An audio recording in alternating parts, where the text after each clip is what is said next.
Today we talk about what happens when Dr. Google meets Facebook fertility guru and how to know who to trust when you're overwhelmed with advice. I'm Dr. Mark Amols, and this is Taco Bout Fertility Tuesday.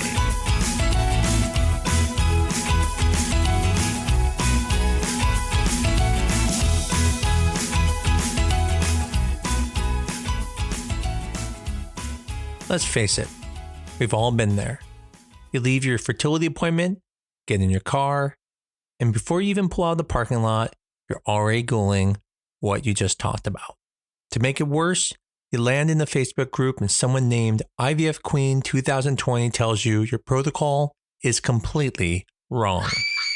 So in today's podcast, we're going to dive into why advice from forums and TikTok can sometimes be helpful, but more often than not, maybe steering you off course and what to do instead. Not all scrolls are bad scrolls. Let me be very clear. I am not here to tell you to not talk to people or to stop learning. I actually believe you should be an advocate for yourself. Support groups and online communities can be very powerful. In fact, a study from BMC Women's Health found that over 60% of fertility patients use social media for support and 39% engage daily. That's a huge number. People find comfort in knowing that they're not alone, that other people are going through what they're going through. These spaces provide real emotional support, ideas, and a sense of community. So sometimes the best thing someone hears isn't, here's what worked for me, but it's more, it's me too. But, and it's a big but, support doesn't always mean it's scientific. When likes replace literature. So let's talk about misinformation. Maven Clinic analyzed TikTok videos under the hashtag TTC, meaning trying to conceive, and found that 40% contained misinformation.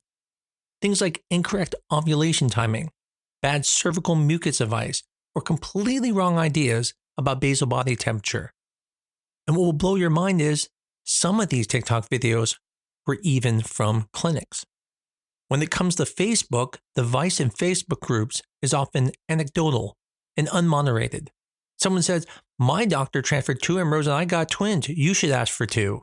But maybe you have a history of incompetent cervix and putting back 2 embryos could be dangerous for you. Maybe you have a bicornuate uterus and it wouldn't be safe to put back 2. Maybe they're like 25 years old and got pregnant on their very first transfer, but you're 41 and you only have 2 embryos and don't want to take that risk. The point is, when you get advice, but it's not with context, it's like getting a prescription without looking at the person's chart. It's the medical equivalent of someone handing you a pair of shoes and saying, hey, these fit me, so they should fit you too. But if that was true, you really wouldn't need doctors. If everything was just, oh, it works for them, it works for everyone, then all of medicine would be an algorithm. But it's not.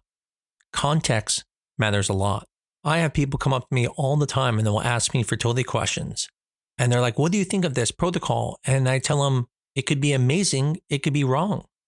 I need to see the whole chart to be able to tell you if that's the right protocol for you. Now, clearly there are bad protocols. If someone told me, hey, I take cyanide with my protocol, I'd say, well, that's pretty dangerous. I don't want you to die. But there are people out there who, unfortunately, think they know more than they do. And sometimes they give bad advice. I remember one patient came in freaked out because she was taking Clomid and we weren't looking with ultrasound. And she said, oh my God, everyone in the group says like I should leave you because I can end up having like 8 babies in me and how it's so dangerous to not be looking with an ultrasound. And I said to her, you're taking a low dose of Clomid. The chance of you having multiples is so low. That's why OB doctors give out Clomid because it's very, very safe. The group wasn't wrong. Yes, there are times it is dangerous to be doing stimulation and not looking for the follicles on the ultrasound, but this situation did not fit that. Another example I have is where a patient was freaked out because she saw another doctor and they said, oh, I can't believe that the other doctor didn't make you have genetic carrier screening.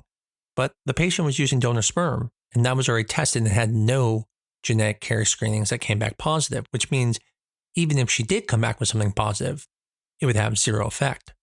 Context matters. Good intentions, bad outcomes. Bad advice isn't just wrong. It can actually be harmful. One of the worst cases of this is when I had a patient who was doing a frozen embryo transfer, got pregnant, and this was a really difficult case. And they only had 2 embryos. And so we were so excited that she was pregnant. And then one day she came in bleeding heavy. And anytime someone's bleeding, it's very unusual with a frozen transfer because we're giving them progesterone. So other than a subchorionic hemorrhage, it's very weird to just bleed and lose the pregnancy.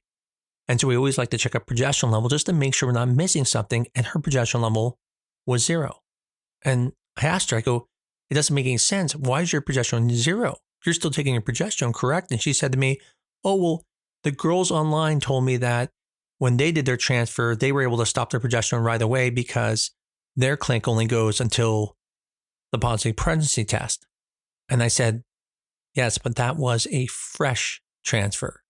And then in your situation, you did a frozen transfer. And unfortunately, she lost the pregnancy.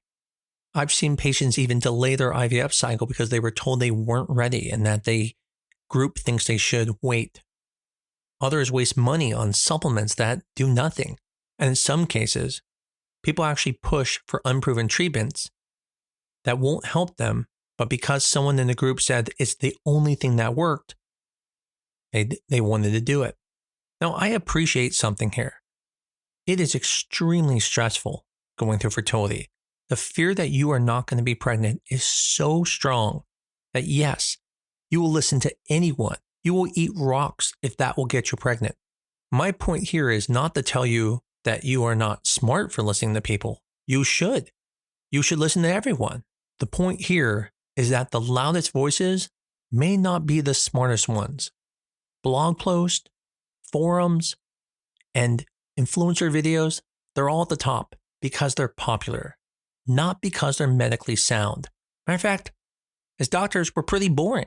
And I bet most of the stuff we put out is pretty boring, like this podcast. I'm sure there's some people who go, oh, this is so boring. It's so medical. And I have no doubt that every single person who gives advice had great intentions. But that doesn't mean good intentions can't have bad outcomes. There's actually studies, one from Science Direct, that showed that relying on the internet as your only source of information will increase your distress and cause more confusion. And that's the opposite of what you want. Talk, ask, learn, but bring your filter. As I keep continuing to say, it's okay to advocate for yourself. In fact, I want you to. I want your ears wide open. I want you to talk to everyone. But again, bring your filter. The secret is knowing how to separate the support from the strategy.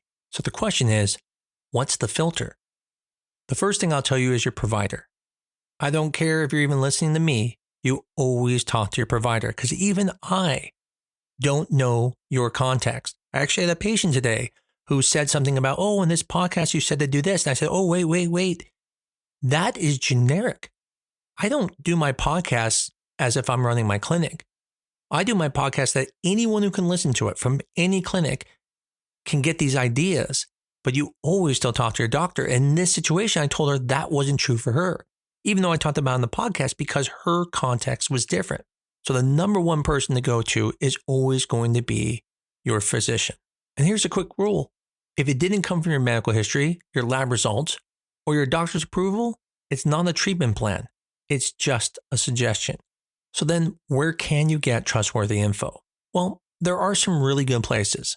I do believe my podcast is a place that you can get trusted info because I don't give suggestions. I like to present the information for people to take in and then they can talk to their doctor. And that's why you always hear me say, talk to your doctor. Other trusted sources are going to be ASRM. So they have evidence-based answers to questions. You can even go to reproductivefacts.org, which is also ASRM's patient education site.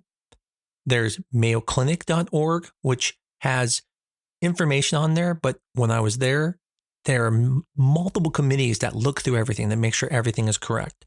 There's resolve.org, which has advocacy and as well as emotional support and trusted resources. The CDC is a place you can go as well.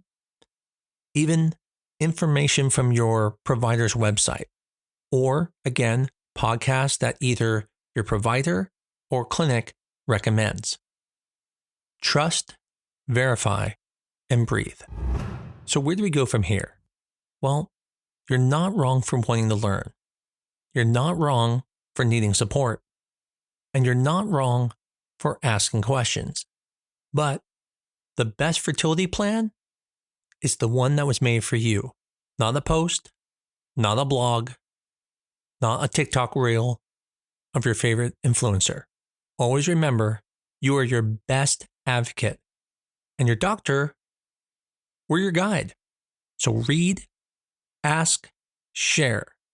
But always come back to the people who know your journey, who know the context, and they're going to be able to guide you in the right direction. So the point is, don't be afraid to go on forums. Don't be afraid to search Google. Just make sure you come back to your provider who can then help guide you which things are good and which things are not. The internet is loud, but your story deserves some clarity. So scroll wisely, and when in doubt, let science have the final word in your fertility journey. Hopefully this podcast was helpful to you. Maybe you have a friend who's going through this and they're running into that scrolling behavior where they're looking through everything. Maybe you've been told by IVF Queen 2020 that your cycle is going bad and that your estrogen level's too low. But in reality, they don't understand that maybe you're on letrozole and that's why your estrogen level's low. The point of this podcast is just to remind everyone there is nothing wrong going in these groups, going on Google. Just make sure you come back to your doctor so you're not stressing about it, because then they can let you know what really matters and what doesn't, because they know the context. If you like this podcast, please tell your friends about it. And if you love us, give us a 5-star review on your favorite medium. Most important thing is to keep coming back. I look forward to talking to you again next week on Taco Bout Fertility Tuesday.